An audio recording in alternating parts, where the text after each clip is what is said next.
Welcome to the Ordinary Extraordinary Cemetery, where every death had a life and every life had a story. My name is Jenny Johnson. Hello, and I'm Diane Hartshorn. Today's episode is going to be a lot of fun because it coincides with something Netflix is doing. Netflix has no idea this coincides with what their But they project is. should. But maybe somebody there will hear it and then they'll get the idea. But our guest reached out to us to share about the cemetery that she's very passionate about, and told me about this upcoming Netflix special. And so I'm super excited that we get to do this, and it's going to all be released at exactly the same time. So today we would like to welcome to the show Diana Kresnye, who is in Ohio, and she spends a lot of time at the very beautiful Lakeview Cemetery, which if you are following us on YouTube right now, you will see photos of it behind me. That Diana was nice to send us. So thank you so much, Diana, for coming on and telling us all about this. You are welcome. Thanks for having me. So before we get into the specifics of Lakeview and the president that's buried there and all of the stories that you have to share, tell us first, what even got you interested in wanting to spend time in a cemetery in the first place? We know it gets us interested, but what gets you interested? What makes you a weirdo, right? Exactly. Believe it or not, I was born less than 2 miles from Lakeview Cemetery. So on my tours, I always joke, I haven't gone very far in life, right? But we moved away, maybe 40 minutes away when I was a kid. But I have always been interested in storytelling. Now, this is something that I can look back on. I couldn't have told you when I was a kid, right. But I had this interest early on in President Kennedy, and not in terms of politics, but the story and the narrative and the myth that grows up around his presidency, and how Jackie weaves the Camelot in there. And how many books have been written about him? It's the storytelling that keeps the legacy alive, right? And so that was kind of one of my very early memories of being captivated by a story or the narrative or a myth. But Kennedy, of course, he is assassinated before I'm born. And so Princess Diana is really my JFK. When she kind of steps onto the international stage, she's a few years older than me. And it seems like a fairy tale. I'm in junior high and high school as all of this is playing out. And I am it's magic, right? It's just magic for me. And so, the world is obsessed with her very early on. There's no social media like we know now, but the paparazzi is everywhere with her. And her story is it's very personal to me. And then when she dies, I remember I was living in San Diego, and it was breaking news on cable, and I laid on my bed watching everything play out. I did too. Yeah, right. It was someone who I assume that how people were when Kennedy was assassinated is how it was for me when Diana dies in that tragic accident.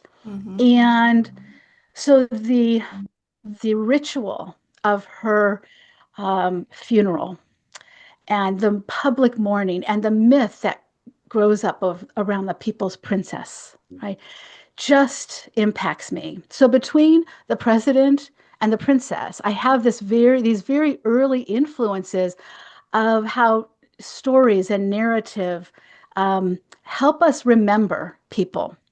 And I end up going to grad school, and I study speech communication and rhetorical analysis, and looking for meaning in speeches and in pomp and circumstance and art and movies, right? And there's just a kind of myth that I'm searching for, and I find it in these beautiful historic cemeteries. And they don't have to be like, our 285-acre garden cemetery, Lakeview, which has been named one of the most 25 beautiful in the country, right? That's a bonus. But Where I've grown up in the Western Reserve, it's settled by people from Connecticut, and they bring their values here. And I grew up around all these little cemeteries. You'll just be driving, and there's one. It's just on the side of the road. It's tucked up on a hill, and there's this. It's like they're beckoning you to come and look. It's this, and even if there's not anybody famous there. I was telling when we did our recent tours here locally with the Chester Grave Hunters, I was telling one of our local media people that I tell stories of presidents and billionaires, but let me tell you, what I found in my local Victorian era cemetery was just as interesting. Right? It really was. And so I feel like the president and the princess, they kind of imprint on me. And you fast forward a number of years and COVID happens. And, a lot of bad things were with COVID, but there were some really good things that came out of it as well. And one of them was time. Like everything, like the world stopped. And Mhm. it gave me a chance to catch my breath. I started writing a book with my mom with one of those online memory Oh, catchers where fun. you, Yeah. like a story worth, right, where they send you these questions. And Hmm. my mom is not a writer. She's not a public person. And so I would send her the questions and then she would write down her answers and then I would collect them every couple of months. Well, what she was giving me was so not worthy of her life. It deserved more.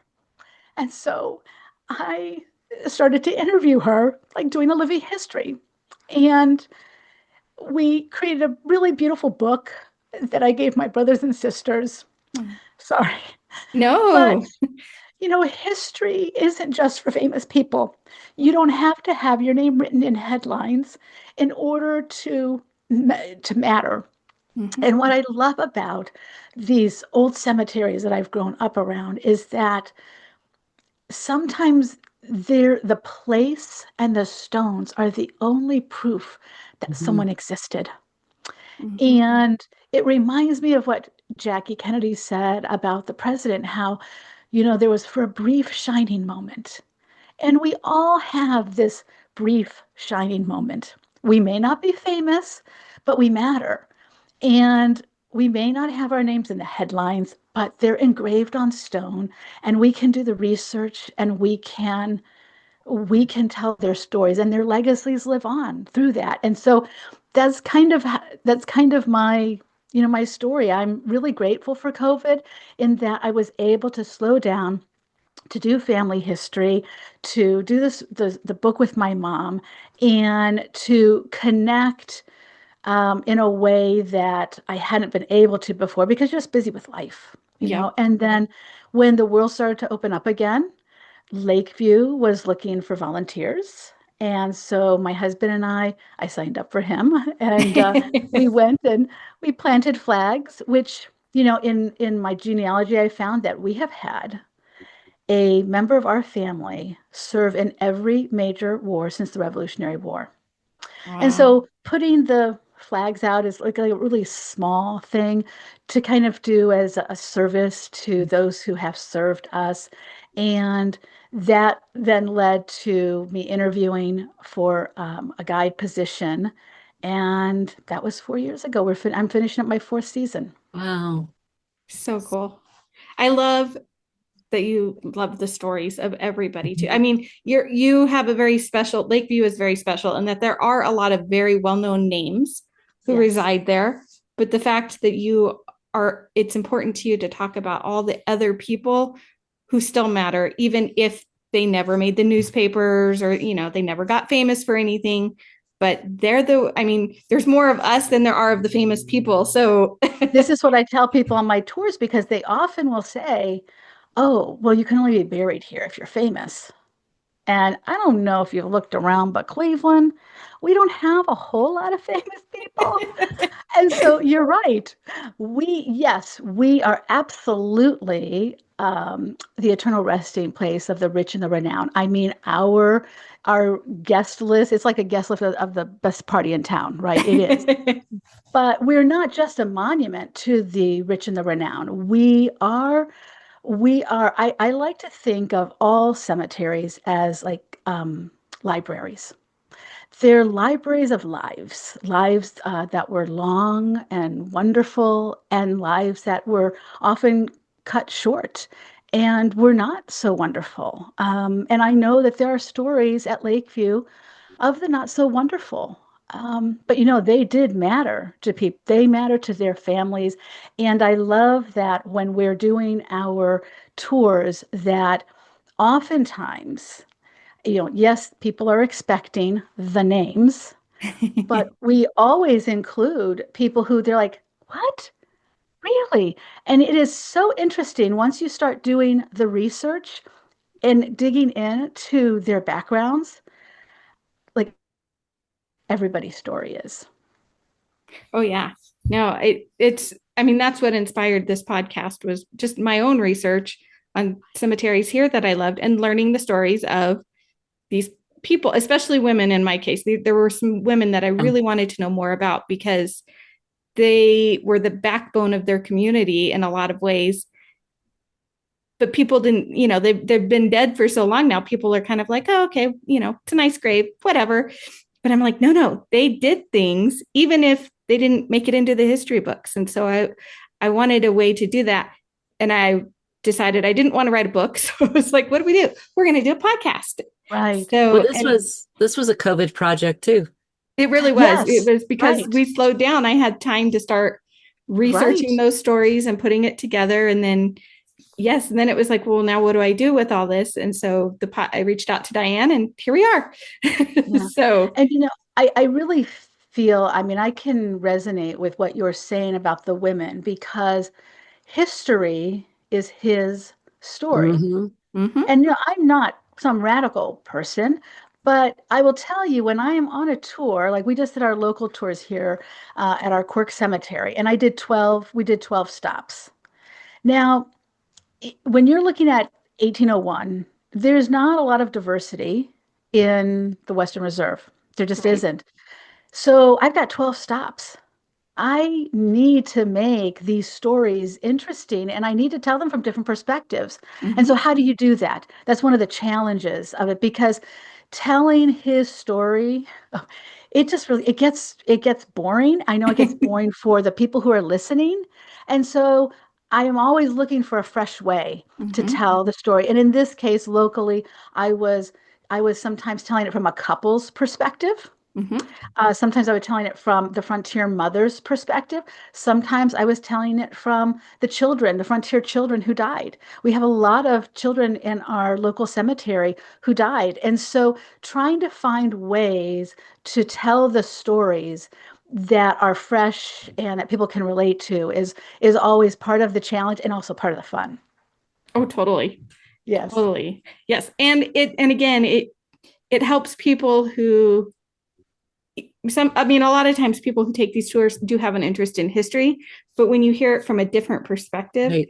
it does put the story in your mind and what was going on at that time, whatever that time frame might be, a little differently in people's minds. And I think they have just a little bit more appreciation for how that community formed or, how just different things happened and why things might be the way they are now because of what happened 20, 50, 100 years ago. So and Right. those stories in the cemeteries are sometimes the stories we forget about that have led to exactly what's going on in our modern lives. And we just, Hmm. Hmm. the names of the streets that we live on, the buildings that we visit all the Absolutely. time, those names are all in the cemeteries. Like you said, it's the Yes, library of it the is. souls and everything. So I'm so glad that you had that chance during COVID. I, I love the fact that you said you were grateful for COVID because there was a lot of bad stuff happening. And I know, Yeah. especially after it really got going, we were all in this like, everything is so horrible. The news is so bad all the time. But there were plenty of people, I think, like yourself, I know me, I think even Diane, where we had that slowing down of life and we got to take a breath and step back and figure out some things that if COVID hadn't happened, I think we'd still be in that like go, go, go. Hmm. I mean, we're back in it, but But but we Yeah, with can new things. appreciate the slowness. I do miss that I sometimes do because too. it's back to the craziness, right? Yeah, Yes. I miss driving when there was no cars in the road. I really miss that a Yes. lot. Well, I Yeah. miss I'm going to just have a cemetery visit. I would have days because Yeah, I was still working, but not working. So it was one of those things where I was like, I'm just going to go to the cemetery today because I Hmm. have time to go and just wander and take pictures and do the research.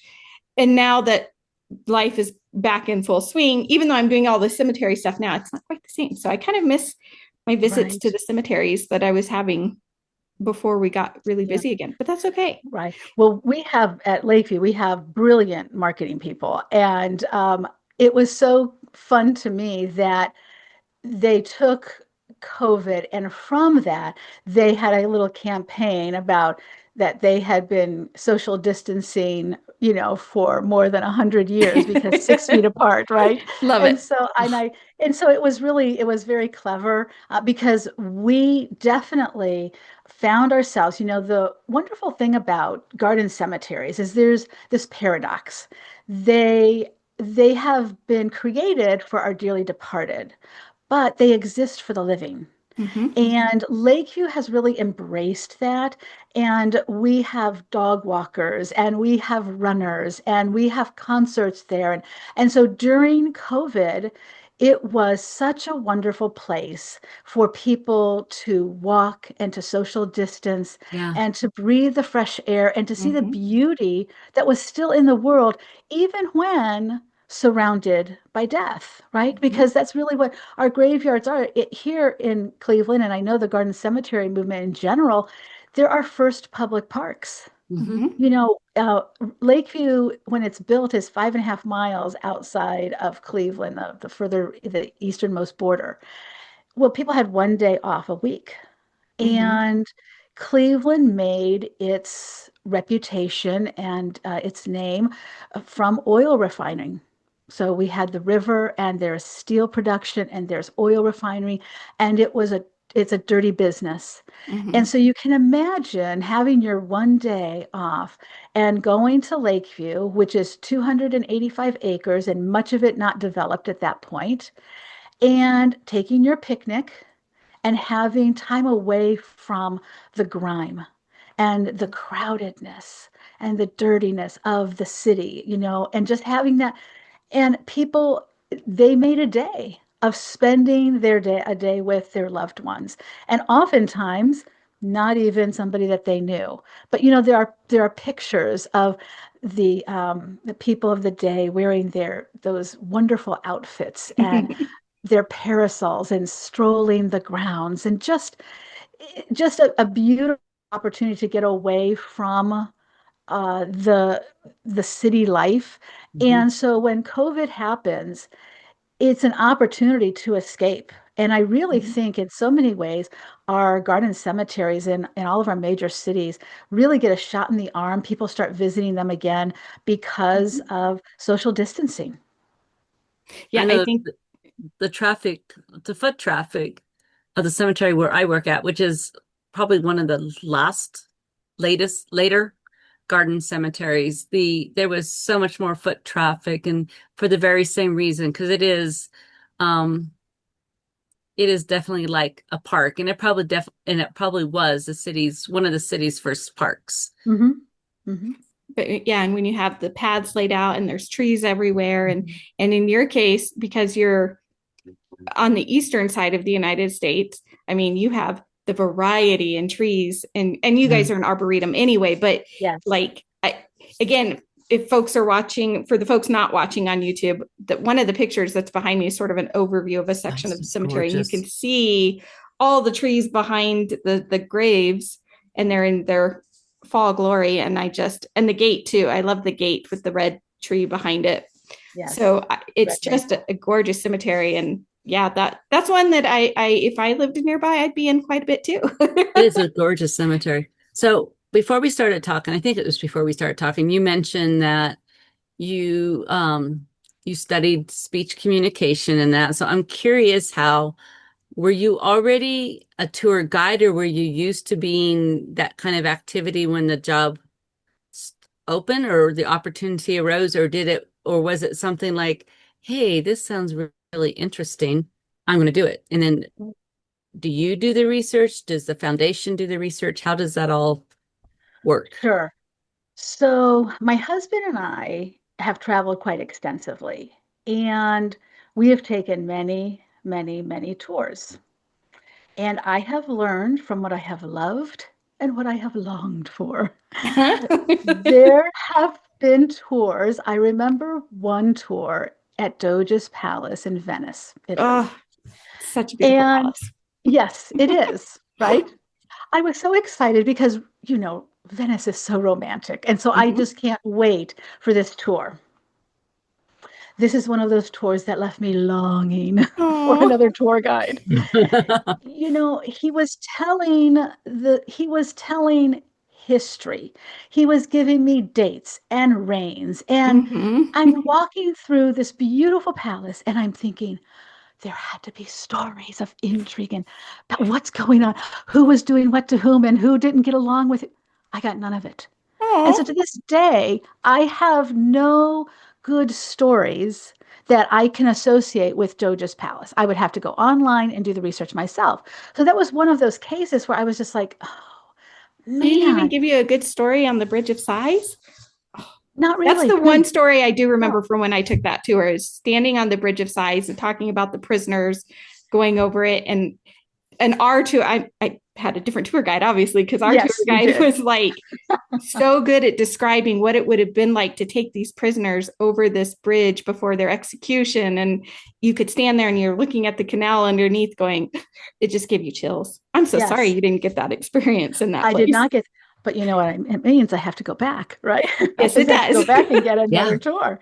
But Darn, from, Venice. yes, but from those experiences, I had a sense, I would say to myself, I think I would be a good tour guide. And I would tell stories. I would tell the stories of the people because honestly, I don't necessarily need the dates. If I'm at a cemetery, for example, literally I am looking at the dates, generally speaking, on somebody's True. headstone. Now, in a Victorian era, it may only be their death dates. And so sometimes then I will fill in when they're born because in our area, it's very popular just to have their death dates on there. But Oh, why would I, as a tour guide, why would I give someone the information that you can get on Wikipedia? I just feel like it's easy and it's lazy. And that this is me, this is how I do things, right? I am I feel like if I'm going to do something, I'm going to do it to the best of my ability. And I feel a responsibility working for Lakeview. Mhm. It has a tremendous legacy. You cannot be a home to the world's first billionaire and a president and the names, the celebrities that we have there, and be lazy when you're doing your history. It just would mm, not be becoming of the organization that I work for. And so I really work at trying to find the stories that you're not going to see online. Yes, that means that I take a lot, oftentimes, my tours initially when I started would take me a good 6 weeks. Now, sometimes only will have 7 or 10 people, but you're thinking we're walking 1 to 2 miles in that Mhm. time period. For example, so when I was here locally doing our Chester Grave Hunters tour, I had 12. Well, it's a 1 acre cemetery, and all of the graves are on a third of an acre. my goodness. So I don't have to worry about, okay, I've got a half mile to walk before my next. And Right. Yeah. so at Lakeview, I work to develop a narrative from start to finish that gives an emotional arc. That's how I do my tours. Love it. Now, the the cemetery, the association, does not give us our tours. They're so wonderful in that they will in the off season, which generally runs from will the buildings that you see the one behind you, which is Wade Chapel. Hmm. And that's where I work on Wednesdays. That is the neoclassical temple that you see there. Uh, we both buildings, that and the Garfield Memorial, they close on November 19th every year, which is Garfield's birthday. And Oh. so from that time that we close until when we open, usually weekends in April, and then 7 days a week starting in May. So that time frame, the association or the foundation uses to clean, Hmm. repair, restore, and then also plan the next year events because we have our walks, talks, and tours. And Right. so my boss and his bosses, they do this every year because again, with 66 developed sections, we, what stories are we going to tell? And Hmm. so that's always because we want to keep people coming back because this is a main fundraiser for us. It's a way that we are raising money. And when you can connect people to history, it makes I think the cemetery a valuable asset to the community. It Hmm. isn't it isn't just a place to go walking, but it literally is part of our history. It's where our history is buried. And the stories that are there, I tell people history is not just buried here, it's waiting to be discovered. It really is. And so I we work to every year have new tours. And then that means, and this is really one of the challenges, is you've got to do the research and you've got to do the either the script or the notes, whatever, however you might work. Hmm. They give you the freedom because each person has just a different personality. And so Right. you'll come on mine and all of my tours are scripted, literally every word, because I want to get as much out of it as I can. Other people, they just have their notes and then they just go from place to place. So each person, even if you've seen one grave before, it's a very famous person, you will likely get a different perspective when you do the tour with somebody else and that person happens to be, on the tour. Because there are some people that oftentimes are on every tour because they're very famous. And if we don't include them, it would be a disappointment to people. Right. So we will try to make sure that we rotate in the more famous people. Now, the two buildings, we do not generally put those on our tours because tours are generally 75 minutes to 90 minutes. And so the buildings will be open during the season. And so we encourage people then to go visit Wade Chapel and Garfield after our tours. And then we have cemetery guides there. Like I'm at Wade on Wednesdays. And so then you can go there and then we will tell you all about that. So it just adds to your experience. I love that. Oh, that's really cool. I really like that. Yeah. Well, and being as large of a cemetery as it is, that's a great way to kind of break it down so people will see the tour and whichever sections you've decided to feature for that season, but then they still have the opportunity to learn about these other parts of the cemetery and who's there, more on their own time too. Right, right. Yeah, I love that. So I know you told us before we started recording, but for our listeners, when was Lakeview founded? Yes, so Lakeview is founded in 1869. Our first burial is 1870, and that's a Civil War soldier. And we do not know why he was selected. We Hmm. wish that we did, but he is buried there with many of his family members. And so 1869 is towards the end of the garden cemetery movement. Hmm. So 1804, really the first one, Père Mhm. Lachaise in Paris by Napoleon, which I'm going to see in July, which I'm so excited. That's Oh, going to And be so much fun. yes, I'm totally excited about that. And in this December, we're going to London. And so I'm going to see one of the Magnificent Seven. So that's going to check that off the bucket list. But that garden cemetery movement starts with Napoleon in 1804, comes to the United States in 1831 with Mount Auburn Mhm. in Massachusetts, in Cambridge there. And then the Magnificent Seven in London are after the Mhm. first garden cemetery in the United States. So, with 1831 being our first garden cemetery, again, we're on the tail end of that movement. But you've got to remember, we've got the Civil War. Yep. And Yeah. so this is, we're at the end of that. Cleveland is not necessarily involved in the war in terms of battles, but we certainly are in terms of industry and helping to supply the troops. Oh, that's so Yeah, cool. Now, one of the things that led you to contact us about this is, of course, the fact that President Garfield is buried there. And especially for our listeners outside of the US, Garfield is actually one of the presidents we don't talk about nearly as much. exactly. He gets kind of left out sometimes. Um, but he was one of our presidents that was assassinated. And he is actually buried there. And those are the photos behind Dianne, are of his uh, tomb or Monument. his mausoleum, with the rotund. I mean, it's beautiful, absolutely beautiful. But one of the things that you had mentioned was the fact that Netflix is coming out with a Yeah. series that is all about this particular president. Um, Yes. and it was so perfect. So if you want to know more about President Garfield, keep your eye on Netflix because that comes out. What did we say? November 6th? November 6th. Yes. Yes.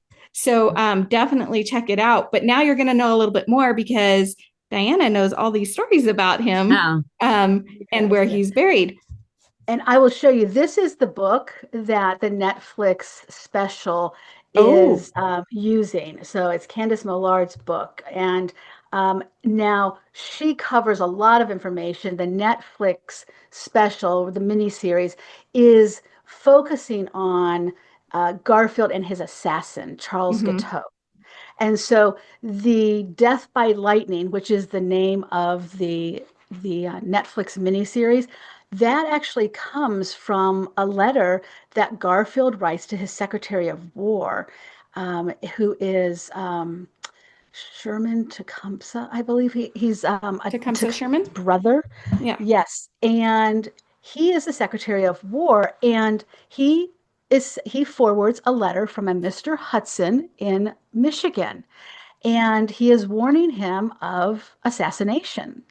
Now, if we think about the assassination of President Lincoln, the the culture around Lincoln is so different Mm-hmm. than what is going to be around Garfield. So Garfield writes back to his Secretary of War that, well, yes, I received my share of death threats, no more than I'm sure than any other president, Right. but assassination is no more preventable than death by lightning, so it's best not to worry about either. Wow. And That's kind of a cavalier way to approach that. it seems quite prescient because just a number of months later he'll be assassinated. Again, we do not have this war of the states that has happened. And Right. so I can understand that somewhat cavalier attitude, right? Because, well, what Lincoln was facing, he's not. People are so excited about his presidency. He had been in Congress and he was a sitting U.S. Senator when he is elected, and he had been serving for more than 15 years. Mm-hmm. And so he's a brigadier general in the Civil War. He's an amazing orator. He's people are just so excited to have this young man with his family. And it is said that he is really probably the most prepared of any candidate to be president. So people were quite excited about his presidency. Which doesn't happen often, does not happen often with any president Right? in history. So, Yeah. And so I think that in some of my research that I had done, because I don't work at the Garfield Monument, but it is often part of my tour. And so I give mhm, information about it and then I send them off to the guides and they give more information. But I had read that President Lincoln's last act before going to the theater was to sign a bill that put the Secret Service, created the Secret Service. mhm. And so then people wonder, well, why a number of years later do we have another assassination? But the Secret Service is not established to protect the president. It is established in the Treasury Department and it is for counterfeits. Mm-hmm. There was so much counterfeit money because you've got the Confederate monies, you've got Mm-hmm. the Northern money. And so this is why President Lincoln creates the Secret Service. It has nothing to do with the protection of the president. And in fact, it will take another assassination with McKinley before we actually get Secret Service protection, if you will. And McKinley is assassinated. I believe it's in New York and Buffalo. I think that's right. And he is protected by let's say it's the Secret Service by protection, right? Right. Well, he tells them to stand off. He wants them off, like they're not used to this. Mm-hmm. And then he is assassinated, right? And so I can understand the mindset of President Garfield in thinking that death by lightning, assassination, you really can't do anything about them. And so why would you worry? Why would you spend your energies? He's so well liked. And then really you have, and we see this today, you have somebody who has mental health issues, and Mm-hmm. this is Charles Guiteau, and he is the one who will shoot the president. And so we see this today. In some ways, you're just like, wow, has anything really changed? You know? Sometimes it does not feel like it when we look when Right. you start comparing stories. Sometimes I feel like it's the one step forward and two steps back. Yes, yes. And so when the president is shot, he does not immediately die. So he's Right. in office, I think it's 119 days when he is shot. His total term is 199 days. So he will suffer for another 73 or Yikes. 74 days, something like that. And What a long time to linger with a gunshot wound. Ugh. it is, especially because if it would have happened today, he would have been in and out of a hospital in a week. Probably, Like yeah. because the bullet, so there's two, one grazes him in the shoulder, the other into his abdomen through the back, and it isn't, it would not have killed him. It would not have killed him. What ultimately kills President Garfield is the infection. Sepsis Mm-hmm. sits in because the doctors who are there surrounding him, um, they are concerned about the bullet. And so they go hunting for it. And there was this crazy idea by a doctor in the UK, Mr. Dr. Lister, Mm-hmm. who had this idea that there were invisible germs all around us. And so you should wash your hands. And the US doctors said fake news, and they did not abide by that. And so they were putting their unwashed hands into his, and then they even cut his wound even more so they could get further in. And that is what then sets in. And this, of course, is in the heat of the summer in Washington, D.C. Mm. It is surrounded by swamps. Lucretia, the first lady, she gets malaria. It is, there's no air conditioning. I mean, he is put in this little dirty back room. Candace's book goes all into, I mean, there are many people who believe, including Charles Guiteau, that the doctors killed him. It was not, it wouldn't have been him, right? Right. Because the bullet really wouldn't have killed him, but it was the care or the lack thereof that really did it. And the president loses 100 pounds. Oh my I mean, goodness. it is just pitiful. And by the end, um, he wants to go. He had been on his way. He was shot in a train station. He was on his way to his college to give a speech before going off to vacation. And he had been with his boys singing songs. I mean, he was in such a great mood that morning. And when he is shot and it becomes clear that he's not going to recover, he just wants to go to the sea in New Jersey where he Mm. was going to go. And so the men there build like something like 2.5 miles of railroad to go to his home in at the sea so that he can die there. I Oh mean, my goodness.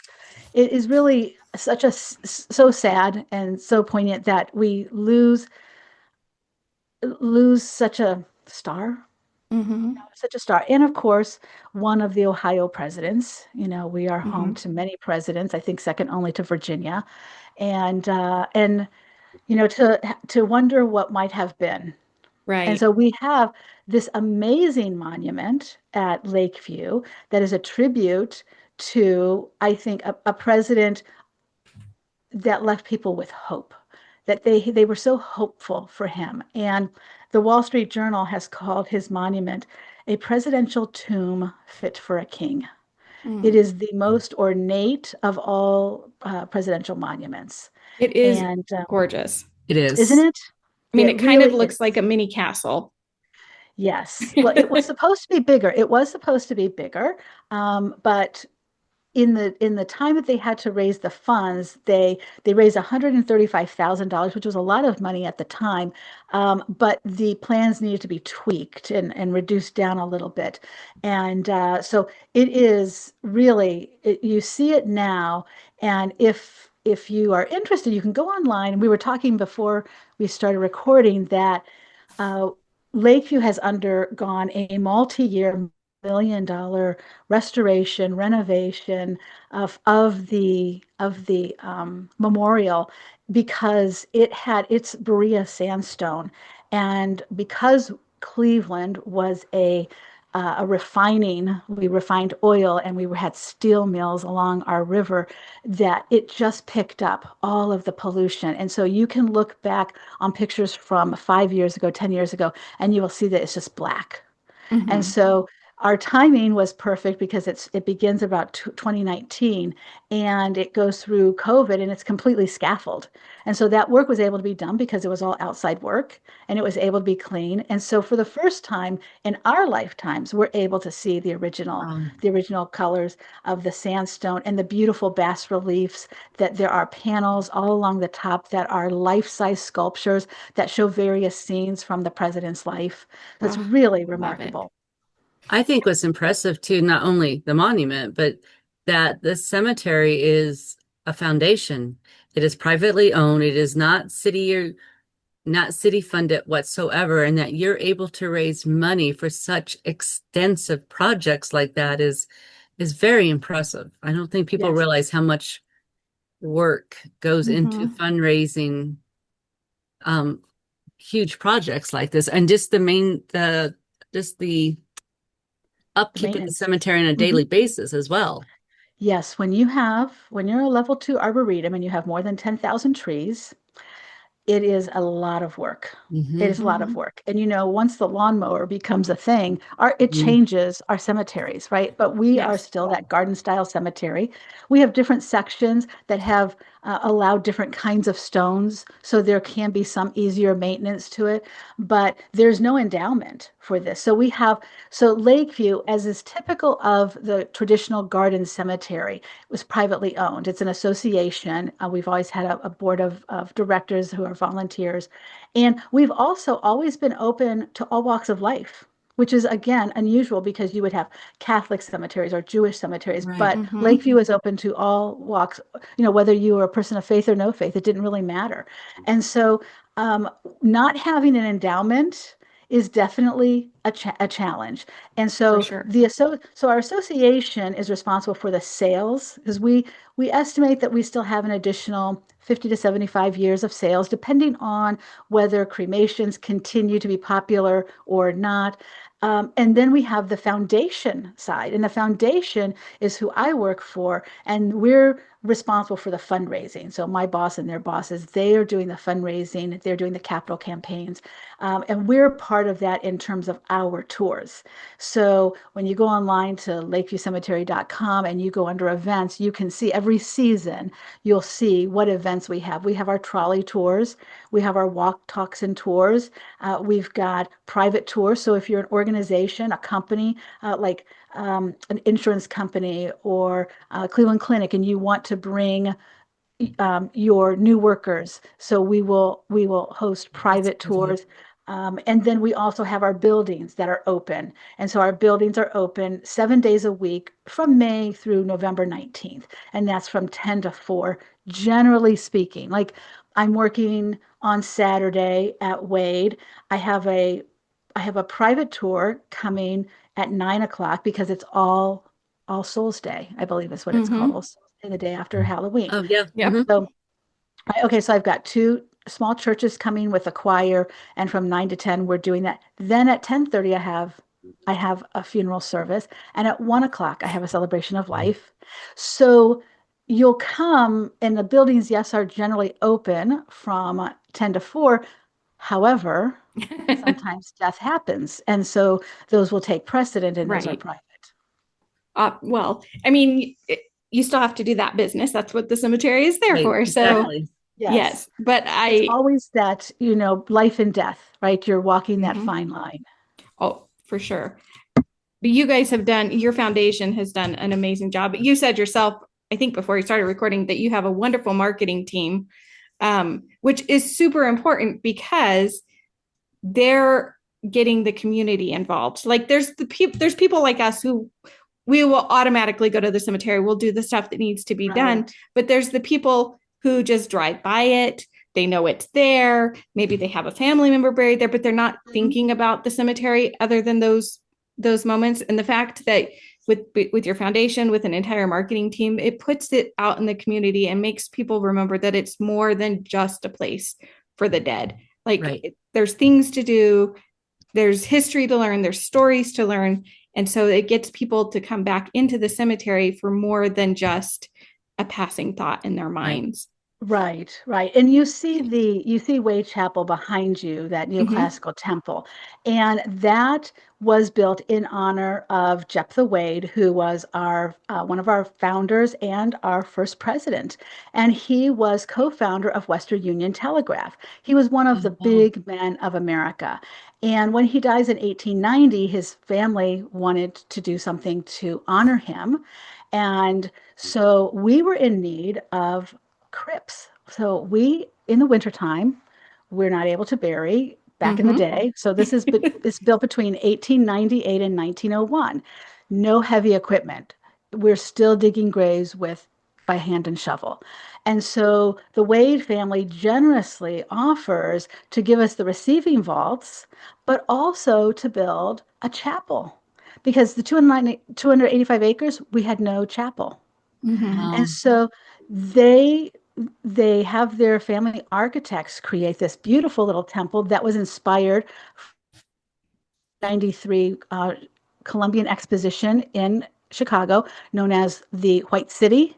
And so this is why it has this white look to it, this white temple look to it. Mm-hmm. And then they decide not only to give us the vaults and the beautiful little chapel, but they hire the country's most celebrated artist, Louis Comfort Tiffany, to design the entire inside. And Mm-hmm. so they give us this absolute treasure.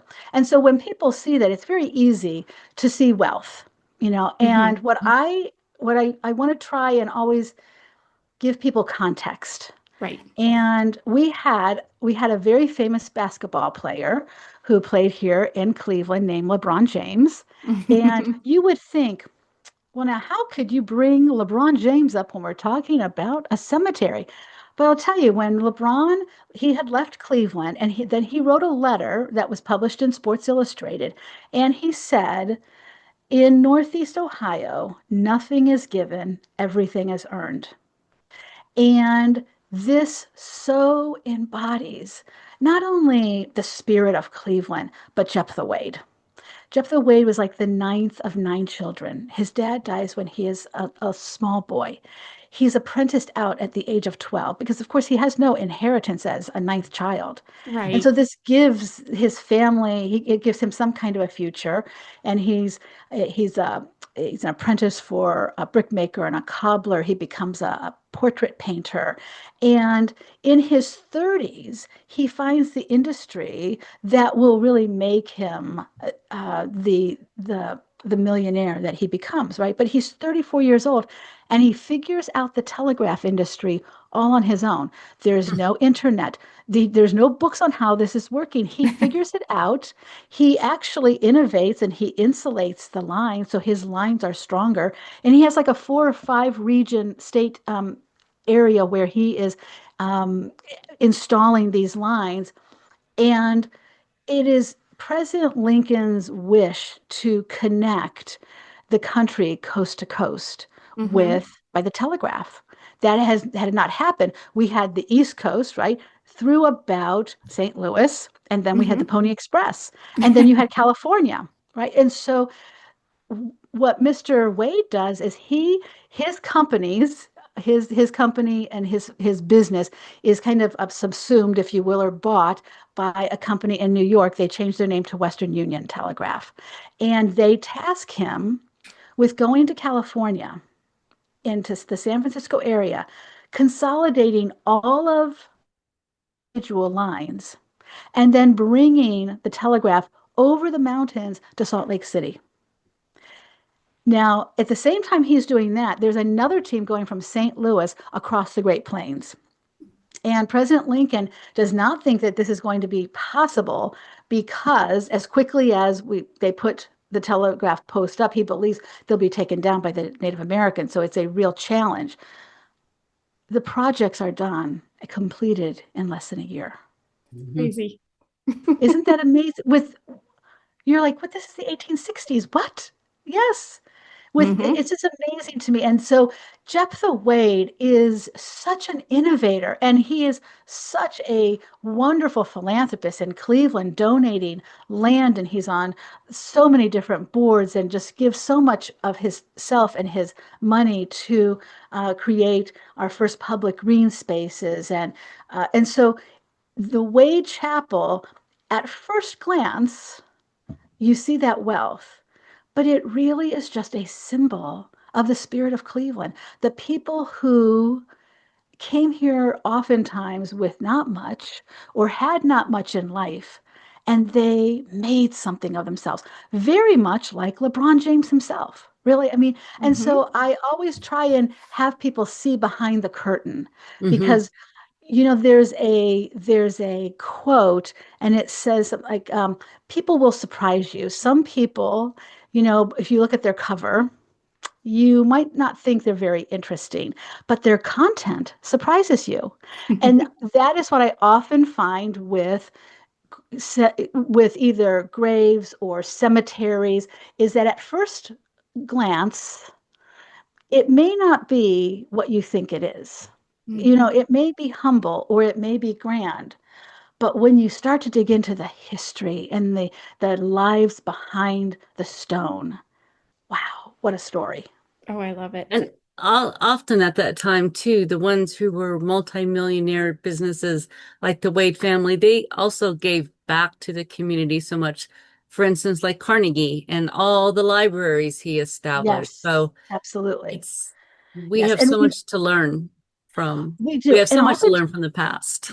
And don't you think oftentimes, Diane, that there were no tax benefits at Right. that time? So there was no taxes at that time at I all, mean, period, which right. I helped. mean, there's this, Yeah, whatever their motivations, you're like, it's not because they're getting a tax write-off, right. right? Right.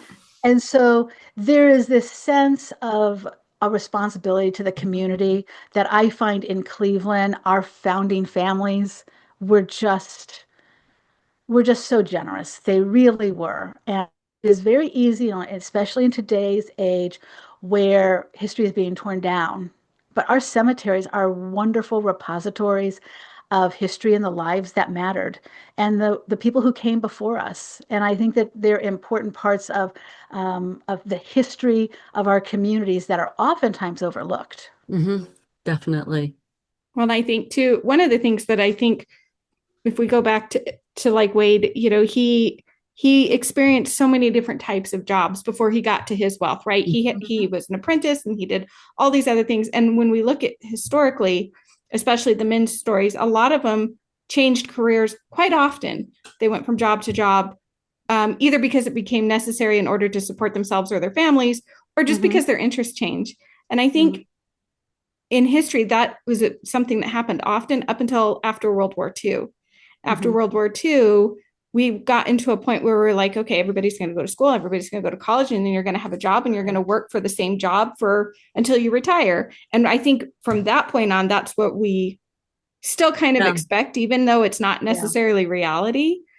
And so I think that's part of the charm of some of these stories is that they had this life of stuff that they had to do and move on, and they weren't stuck in like this one job for their whole life. So they Mhm. had the opportunity to see things and experience other people and and socialize in a way that I think we've forgotten how to do in our Hmm. modern lives because we don't move in those types of circles anymore. We just, most of us, some of us do, but a lot of people Right. don't. And I think it's kind of important that if we can go back and look at those stories, maybe that helps Learn. us Yeah. decide how we move forward, as we start to grow up and our children grow up and say, it's okay if you have three different careers over your lifetime. That's fine. I have, I have had that, and I know we normalize certain things, especially in Northeast Ohio, where generations relied on the car industry, the steel industry. Mm-hmm. Right. And then when those disappeared, I mean, Yep. you really had the bottom fall out. I lived in California for 10 years, and it was during the 90s. And when we won the Cold War, that was a good thing, except the California economy was based on the defense industry. And Mm-hmm. so Right. that plummeted. And until we had the .com and we had other industries, take that place, those few years were they were brutal. And so Yeah. you have the Rust Belt states, Hmm. and that industry was a huge part of that. Whereas these men, oftentimes, I mean, Garfield comes from utter poverty. Mm-hmm. I'm a volunteer for the Garfield Trail, and that has been started by President Garfield's great great grandson, Tim Garfield. And we just did our annual fundraiser. And it is the four different stops in Northeast Ohio that were important to Garfield's life. And so we have his Cool. birthplace, we have Hiram College, we've got his home in Mentor, which is part of the National Park System, where he did his famous front porch campaigns. And then we have Lakeview as part of that. And even here, even though it's not part of the Garfield Trail, we have here in Chesterland, the president went to the Geauga Seminary here before he goes to Hiram. And it's actually a really important part of his story. And so it's so interesting as you start to do history where you find these little nuggets and these little 6 degrees of separation Yeah. kind of Mm-hmm. opportunities. Yeah. It's one of it's what makes the story so good though. Um, Yes. so I'm going to ask you one last question, and I think we're going to have you back again in the future because Oh, goodness. I think you're going Yes. to have to tell us more stories. But one of the things, so we were talking about Netflix, the Netflix series coming out at the same time as this episode. Do you think that will impact the interest in President Garfield and maybe more visits to Lakeview going forward? Do you think that'll garner a new type of interest? Well, I'll say this, if past is prologue, then it will. Because every time Amazon, HBO, Netflix puts out a little mini series, whether it's The Queen's Gambit or whether it's on John Adams, it's you see an explosion of interest. You Hmm. see tourism increasing. And so fingers crossed, right, that Yeah, maybe definitely. we have a rediscovery of Garfield and his legacy because he's the 20th president of the United States. I'm often very glad that he's the 20th and not like the 45th because the number of stairs leading up to the main terrace is 20. And I'm always glad that it's not 45 steps or something like that. So I am hopeful that with this release, now we close, so the Right. Netflix is releasing all four episodes at the same time as what we've read. And so we close the 19th. But Yeah. next year is the 250th anniversary Yep. Mm-hmm. of America. Yep. And so my hope is that there's this kind of Bermuda Triangle, this effect where Hmm. everything comes together, and we have people rediscovering the 20th president of the United States through the miniseries that is on Netflix. And then they start to want more information. And so, with our Garfield Trail, the various stops, Yep. I would really hope that people will want to know more about the story, not just where it ends in his Right. assassination, because Garfield is so much more than his assassination, Of course. and cemeteries are often seen as kind of the end of the story, but in Mhm. some Yeah. ways they're really the beginning of the story, Mhm. because it's where our questions are now. We have, well, who was this person and what did he stand for and how many kids did he have and what would have happened if? And so I am hopeful that with this new series, that the Garfield Trail, our stops along the way, will see an increase of interest and support, because it's a private organization. And so we're always, time, resources, time, Hmm. money, always limited, right? Yes. And how, so for people who are local to the area, or maybe somebody who doesn't even live in the area, how can they help support the foundation? In addition to, I mean, obviously taking the tours and stuff is a great way to do it, but are there other Yes. ways that people can support you? Well, absolutely. They can, people can give gifts, corporate gifts. There's a whole team of people. If you contact the Lakeview Foundation, they would be more than happy to talk to you about opportunities to support this legacy. I tell people, you know what? One way that you can support the Lakeview legacy is to go online after you visit and give us a 5-star review that absolutely cost you nothing, Hmm. but supporting our legacy and there's a reason why Lakeview is the number 5 or 6 thing to do in Cleveland. And sometimes I have people on my tours and they'll stop by Wade and they'll say, my friends brought me and I thought, this is weird. Why are we going to a cemetery? And then they get to Lakeview and they understand. And you cannot experience Lakeview and leave unchanged. There is something very special. I have gone to cemeteries around the world. There is something very special about Lakeview, the way that it feels, the spirit that is there, and people feel it. And so it is a wonderful treasure for us, not just as a cemetery, but a repository of history and art and a total Tiffany chapel. Yeah. He only does 12 in the world that we know of, and 9 survive. And in our local newspaper in 1898, Tiffany is recorded as saying that he would make this the effort of his life. And Wow. yet Wade is ignored. Wade Chapel is ignored as a Tiffany work of art. And it breaks my heart. Wow, I just Well, got hopefully this chills. helps. Yes, well, thank you. I'm so pleased that we could connect over this new Netflix series, and I hope you'll watch. I am looking forward. We've got on the 5th, we're going to a little premiere, so we get to see the first episode, and Oh, then Oh, how cool. afterwards, fun. it's at Hiram College, and then we'll be they're having a panel discussion with the filmmaker and Oh, the author, Candace, of the book. So I'm so excited about that. Oh, By the that's time gonna cool. this be airs, cool. it will have already been. So I'll say it was fantastic. It was wonderful.